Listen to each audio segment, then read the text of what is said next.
Love. Some would say it took a backseat when the pandemic forced us apart. As a family-run and proudly Canadian-owned company, Charm Diamond Centers saw the need to bring us together with tales of love and created the Canadian Love Map podcast. Since then, we've shared hundreds of real, uplifting stories that prove love conquers all. So thank you for listening. We couldn't do it without you. And remember, love starts here. My brother had a tendency to fall asleep on the car ride from Eugene, Oregon up to Abbotsford, British Columbia. He would often wake up after my dad would carry him up the stairs into my grandparents' condominium, and it was like he was transported to this magical place. Hi, I'm Nancy Regan. This week's 62-year love story belongs to David and Irene Falk from Saskatchewan. In the 1950s, they were living on different continents when a fateful mosquito bite brought them together. They went on to live a shared life of love, kindness, and contribution, until sadly their journey came to an end due to COVID-19. But their love story lives on through the many people they inspired, including their grandson, David Jr. He's my guest in this episode. Hi, David. Hello. My first question has to be about mosquitoes, because I think most people find them so irritating and annoying, but I'm really curious to know how you feel about mosquitoes. So mosquitoes and I go way back to before I was born. My grandparents actually would never have gotten married, most likely, if it weren't for a mosquito bite. So they originally met in Teachers College in Saskatoon. But they weren't on track to get married or anything quite yet, since my grandma had a calling to be a missionary in Cameroon in Africa. So first, she traveled to Paris for French lessons before continuing on to Cameroon. And she intended to spend the rest of her life there, working as a missionary and working as a teacher for the children of missionaries. But she contracted malaria and had to fly back to Canada, where my grandpa and my grandma reconnected. So in a way, without that mosquito bite, my parents would not have been born, my dad specifically, which means I would not be here. So I have a new appreciation that pretty much any animal out there has a purpose somewhere in our food chain and ecosystem. I'm guessing that there aren't a lot of tattoos of mosquitoes, but maybe this calls for one. Who knows? Absolutely. Can you take me back? We're so intrigued by this story of theirs. Can you take me back to the very beginning when they first met? Sure. So going all the way back, so my grandfather, David Falk, who I'm named after, he was born on September 10th in 1931 in Dundurn, Saskatchewan, to his parents, David and Tina Falk. And he was the eldest of 6 children growing up on a family farm. And where they met was at Teachers College in Saskatoon. And that's where he met my grandmother, Irene. Irene was born October 5th, 1929, on a farm outside Leroy, Saskatchewan, both wanting to teach, feeling that was their calling at the time. And then they both ended up teaching a variety of subjects, and even after retirement, continuing to teach English as a second language to immigrant families in Canada. So when your grandmother came home, was it malaria that she contracted? It was malaria. That's right. How sick was she? She was very sick, sick enough that it wasn't worth risking potentially dying in Cameroon, and the hospital care she required was more easily available at home in Canada. And they continued to write letters while she was in Africa, back and forth. And so they had stayed in touch. But then when she returned, that was kind of the opportunity for them to continue to grow in their relationship and eventually get married. So how did their paths come together again once she was home? He was notified that she had made it home safely to Canada. They ended up continuing to date, and they got married on July 30th in 1958 and had 3 children, Joel, Gary, and Daniel, Daniel being my father. Let's get to the romance, though. Did they talk about their courtship at all? Absolutely. So we actually do have boxes of letters, both from before she left to Cameroon, as well as letters that she wrote while she was missionary there. And for them, they came from different backgrounds. She was a Lutheran, he was a Mennonite. There was a lot of geography separating them, but religion was also a huge obstacle, I'm sure. Although they're both Protestant Christian, when it comes to certain family traditions or rituals or certain beliefs, there are sometimes some differences there. This was a time when it was quite common that families often felt more comfortable with people marrying someone of a very similar faith, not just for faith reasons, but cultural reasons. But fortunately, my grandma and grandpa, despite different backgrounds, were really able to come together. And it's actually their shared Christian faith and values that was one of the hallmarks of their relationship, and something that brought the families together despite some differences. Did their parents have a hard time with it? In the Mennonite tradition at that time, despite those differences in background, they were able to come together. They came to realize that it was a great match. Absolutely. No, anyone that met them knew it was true love for sure. They both just had such a zest for life, such a passion for helping other people through teaching and just through being generous in general. And they both had a sense of spiritual calling, that it was their calling to help others. Tell me about what their lives were like once they got married. Those three kids were definitely a handful. My uncle Joel, he was the eldest, and he ended up going into engineering. But of course, my dad, Daniel, remembers stories of the challenges of being the younger sibling of three in those times. And they would sometimes get into fights, but also maintained a good friendship. What did they love to do together? They loved to play games together. I know whenever we would come over for Christmas or any time of the year, we would often play crokinole. It's a game where you flick wooden discs trying to get close to the center, kind of like curling, but on a much smaller scale. We would play other card games and different board games around Christmas time and Easter. Music was huge. So my grandma played auto harp, and actually after my grandma and grandpa retired, my grandpa was the director of an orchestra of more elderly folks who would go around to the different elderly care facilities in Abbotsford, British Columbia, to share music with the residents there. And that was something that kind of was a theme anytime we'd visit them, singing music. If it was Advent, we'd be singing Advent carols. My brother learned to play my grandpa's trumpet, and my brother also picked up guitar. So I think just singing, music in general, those were things that really sparked joy for them and for our whole family.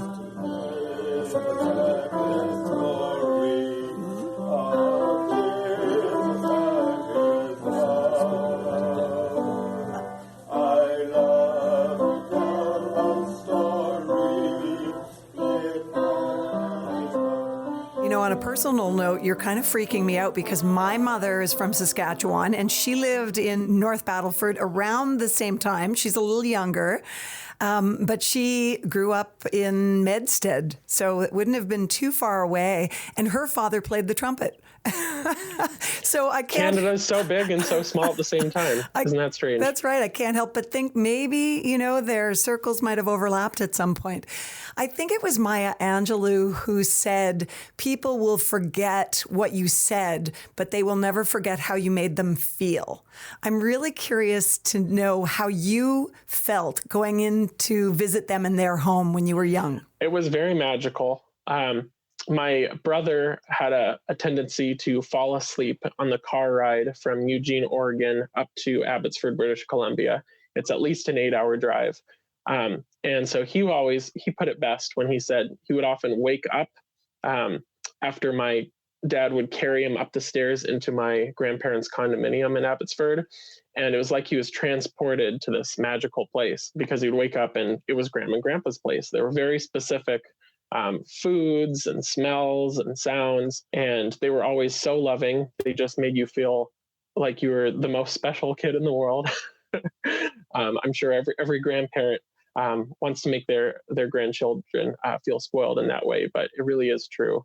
I think it became more difficult once they moved into Tabor home. That was the seniors' residence they were living in? Yes. So both of their health started to decline over the last few years. My grandpa developed Alzheimer's, and my grandma suffered a heart attack, a stroke that left her with speech aphasia, and also leg amputation. So they weren't able to take care of each other and themselves in their home anymore. So they moved into Tabor home. They received really excellent care there, but it's definitely challenging because if we were closer by, if we were living in Canada, we would be able to visit more often and be able to take care of them more. There were activities, music, games for the residents, but all of that was a big challenge once COVID hit. And they had a lifetime of, it sounds like they had such zest for life. They had a lifetime of being engaged. So how did your family stay connected with them? So we were able to do some calls through iPads, actually. So a couple folks at Tabor Home would set up a call where we could FaceTime with Grandma and Grandpa. That's obviously not the same as being there in person, but just being able to see each other's faces and connect that way was something that was a good comfort for us. And oftentimes we would pray with them or sing or play music to them through the call, since we knew that was something that made them smile. Even as my grandpa was losing his memory and would no longer really speak in complete sentences, he was still able to recognize and enjoy music. He would tap his foot, he would smile, sometimes hum, especially when songs that reminded him of his childhood were played. That's so beautiful. He actually spoke Low German growing up rather than English. And so certain songs around Christmas time are really special to him. That's really beautiful, but I know there was also a poignant tragedy in terms of losing both of them to COVID-19. How far apart? Within 2 weeks of each other. So my grandma passed away first, and then my grandpa passed away just under 2 weeks later. It's a horrific situation to be in where normally you'd have a bit more closure, a chance to say goodbye. But of course, since my family lives in the United States, there are very strict travel restrictions. So my dad had to travel to Canada and quarantine for 14 days by himself in a friend's basement before he could attend the funeral, which was just a very small gathering with just a couple of immediate family. It was really tough. Can I ask I don't mean to be insensitive, but I'm wondering if, while it must have been so difficult to lose them so close together, is there something kind of beautiful to you about the fact that they, went within 2 weeks of each other? It's not like they would have shared COVID directly with each other because they were in different rooms and actually different halls of the same facility, since they had very different physical needs due to their different conditions. And yet they passed away within such a short time frame of each other. I think in a way, maybe it's a testament to how much they loved each other. They were connected so close in this life. And I think it brings some comfort to think that my grandma welcomed my grandpa into heaven. Mm-hmm. That's beautiful. When you think back on your entire relationship with them and also what you know of their history, can I ask you how you've been inspired by their story? Absolutely. They were very generous, very modest, very loving people. They always would put the needs of others first, even to a fault. They truly believe that, through education and through helping people, you can really make a difference. I actually ended up double majoring in math as well as math education, and did my student teaching to become a teacher. My family legacy in teaching, both my grandparents were teachers. My dad is a university professor. My mom is a paraprofessional working with special ed students. I think it's one of those things that runs in the family. It's so easy, especially with social media and with the internet, to become focused on yourself and your small bubble, and not to reach out to people who are in need or who are different from you. And so I hope that I can also live a life where I can put others first and be generous and to love without reservation. I was just going to ask you, what did you learn from them about love? I mean, I knew I wanted a marriage like that. You love for a whole lifetime, where you find joy through service together, just like they taught together and volunteered together. My parents also went on to volunteer together. They would do prison ministry. I recently got married, actually, December 5th, 2020. And I hope that me and my husband, Jason, can also find joy in doing service together and volunteering together. I love the fact that you have extended their tradition. I think of them as having loved outside the lines a little bit. But of course, you come from a religious background. So did you experience some tumultuous times? I've been really privileged that my parents were super loving and accepting and affirming, even if, there are certain concerns that are very natural to have if you're a parent of a child who is LGBTQ, such as, is my child going to be bullied? Are they going to be at risk for depression or anxiety because of what others think? I think that the most important thing is to show love. What's at the heart there is, you can judge a tree by its fruit. If it's bearing good fruit, then that means that it's something positive in the world. And for me, I think I'm able to talk to other people who are LGBTQ, who maybe don't believe that they can be both a person of faith and also be themselves.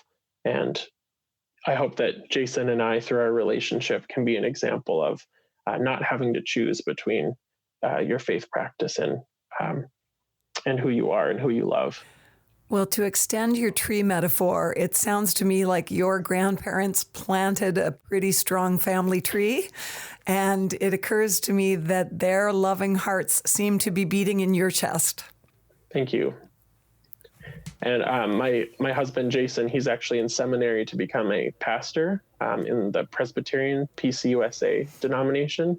So he will be graduating later this year, on track for ordination. And so I'm hoping through his ministry that he does, I can also be involved and help reach out to people who maybe are marginalized or have experienced any kind of rejection from their own families.